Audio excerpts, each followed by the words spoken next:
Hello and welcome to Online Learning in a Hurry, guest episode 9. And today we have Angela Gunder joining us. Hi, Angela. Thank you for Hi. Hello, world. Yay. Why don't you tell people a little bit about who you are and what you do, and then give us your nugget of wisdom for the day. Yeah, so I have kind of a fancy title for a not fancy thing. I'm the VP of Learning for the Online Learning Consortium. New gig as of January, so I'm the newbie on the team. But the reason I say it's not fancy is because I get to be in the weeds about all of the things that we do with knowledge capital around quality online learning, which has been my fangirl, geek out topic for years and years and years, and why I started doing stuff with the OLC when I was an instructional designer, and then later on when I got to manage a team of IDs. So I get to do all sorts of fun stuff all the time in the trenches. Yeah. Well, that's fun. So tell us about the hero journey. So it's interesting when you asked, hey, can you give like a brief sort of like lightning talk on something that would be helpful to folks, and particularly around online learning. I thought a little bit about a provocation that Karen Costa had recently given on a webinar that was related to emergency preparedness and pivoting to online. And she said that whatever you do, you have to start your entire experience with your touchstone. What's your touchstone?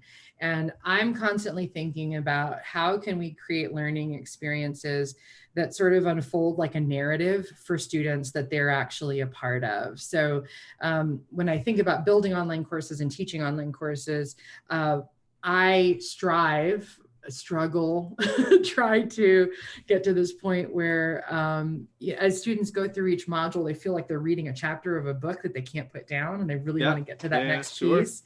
But also when you're reading, you really want to, you kind of see yourself in there too, and you make connections to the outside world. I feel like we owe it to our students to make sure that every experience feels like that. And, doing that extra legwork is really important because that's how you're going to make sure that folks come back to that class and say, okay, this was the reason that I learned this. And this is how it connects to all of these new worlds that are now opened up. I've been calling Rhizomatic Learning a story for learning for years. I really like the way that you put that. Can you talk to us about the connective tissue between the two modules? Because I think that's a really, really exciting piece that you're talking about. Because I think a lot of us think of the learning process as a step-by-step thing where I teach you this thing, and then I teach you this thing, and then I teach you this thing. And what you're talking about is something that's way more of an overall story than that. So what's that connective tissue look like? Yeah, so it's an unsexy thing. I think that we do an awful job within education of talking to folks about learning objectives and learning outcomes. And I think that if we took a step back and sort of reimagined it as, there's this larger body of knowledge, there's this big story, and it's got a thesis statement, and it's describing this epic journey that has challenges, that has twists, that has all sorts of creative turns within it, and has a lot of different people helping along the way too. It's not just one person in isolation, but that there are all sorts of folks that are helping along the way. That major thesis, that's your outcome for the class. Right. And then when you get to the module level and you have those module level objectives, again, how unsexy, how unseductive is that? Write your module level outcomes. But instead of that, if I said, okay, what's the big thing that you want to impart to folks? And then at this particular point in the journey, what are the pieces that they need to do to cross that threshold to get to the next part of the journey? And you reimagine, that whole process that way, and writing your outcomes that way, that becomes your glue. And I've seen such creative ways that people have done this. I think that, you can tease these pieces out in an individual course with course videos, with, where you as the wise elder on the journey that the hero is embarking on, you say, okay, well, you thought everything was this way, but I'm going to throw a twist at you that we're going to get to in the next module. So I want you to reflect upon this driving question or this thought right now, knowing that you have this, this pit that you're going to have to cross in the next step. I heard you calling me old in the middle of that.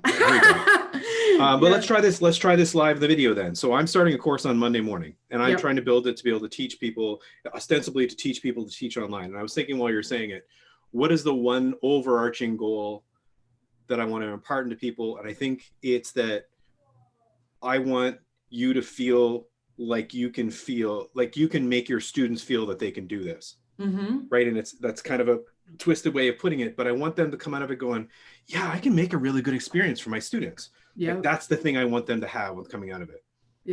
And at the module level, let's pick a random, I'll pick the hardest one. Content. One of the things I want to talk about is how to assemble content. I don't even like the word content, but the stories, again, not seductive, the stories that you're going to impart, and whether that story is about chemistry or about history, I don't care. But how are you going to be able to assemble them? And I think what I want them to come out of the content pieces is to think of the voice of their profession as a plurality, as a choral voice, right? So it's not find one person who said something about something. It's expose people to the idea that there's a choral story, that there are many experts who make different perspectives on this, and understanding how all those people can interact is what you're actually trying to come to as a learner. You're That's getting a into really useful tool. You're getting into my love language, of Halliday and social semiotics, that we make meaning together. We learn together, we construct knowledge together. So yeah, yes to that, amen to that. So we're taking that module, right? And we want to build some of the principles that are in the affective domain, including learner agency, but also like educator agency. Is that kind of what you're getting at? I think that using that metaphor of the hero's journey, a lot of times we think of courses and moving through learning content, and I'm saying that purposefully, as not seductive, as being a sequential process and as being the same for everybody. It's mastery learning. Yes. and that we're doing it in isolation. Especially when you put people in an online environment where it's compounded.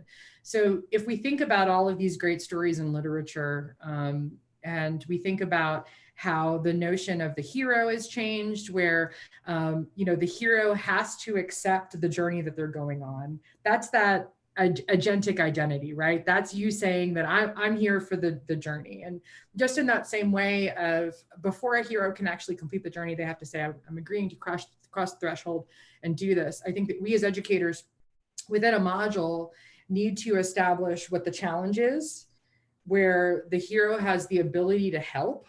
I think you can embrace the notion of the anti-hero. Like, think about all of the great anti-heroes that exist right now, like, Deadpool and Gru and Despicable Me. Like, there's room for that too. But also this other really important notion that you were talking about. And that's that this hero is going on this journey that is unique to them, but they're doing it while all these other heroes are out there. So you have all of these allies. So again, if you take time as you're doing your course mapping, your curriculum planning, whatever you want to call it, to think about the roles that are present in your classroom, how you will motivate them in order to complete the journey that you're putting forth with them, and reveal enough about the story to know that there is not only an expectation, but that they will not be able to really succeed unless they use the help of the other people around them. You're meeting that same outcome that you laid out before, but you're doing it in a way that offers a new, fresh perspective and perhaps some excitement and engagement that you might not have been able to garner otherwise. As opposed to seeing the student as the enemy and figuring that if you don't grade them very harshly, they won't do any work because they're not part of this process at all. I get it.